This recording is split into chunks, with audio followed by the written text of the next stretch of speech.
అది నెమ్మదిగా మారుతుంది. మీరు పునరుత్తేజం విశ్రాంతి పొందేంత వరకు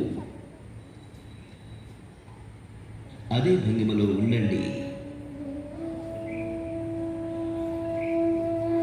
వదలడానికి సిద్ధంగా ఉన్నప్పుడు నెమ్మదిగా మీ చేతిని తలపై చాచండి మరియు పాదాలు కలపండి.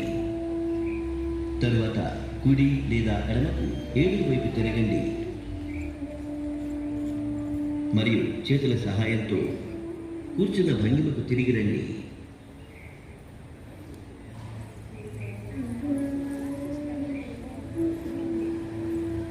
కపాలభాతి.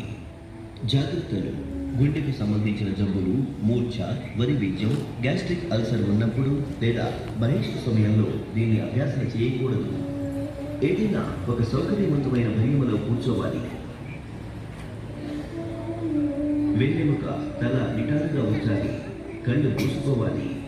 జ్ఞానముద్రలో చేతులను మోకాళ్ళపై ఉంచాలి. మీరు మీ గట్టి ప్రాంతంలో నిండుదనం అనుభవించేంత వరకు మరియు మీ ఛాతి విస్తరించేంత వరకు 2 నాసికా పుటాలతో దీర్ఘంగా శ్వాస లోపలికి తీసుకోండి.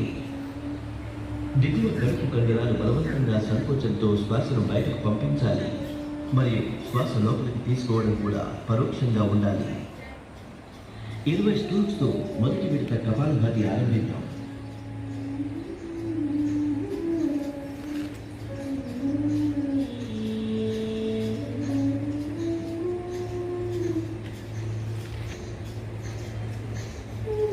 దీర్ఘంగా శ్వాస బయటకు పంపించాలి మరియు విశ్రాంతిగా ఉండండి. ఇది కపాలభాతి ఒక విడత. ఒక్కొక్కటి 20 సార్లుగా మరొక 2 విడతలు పునరావృతం చేయాలి.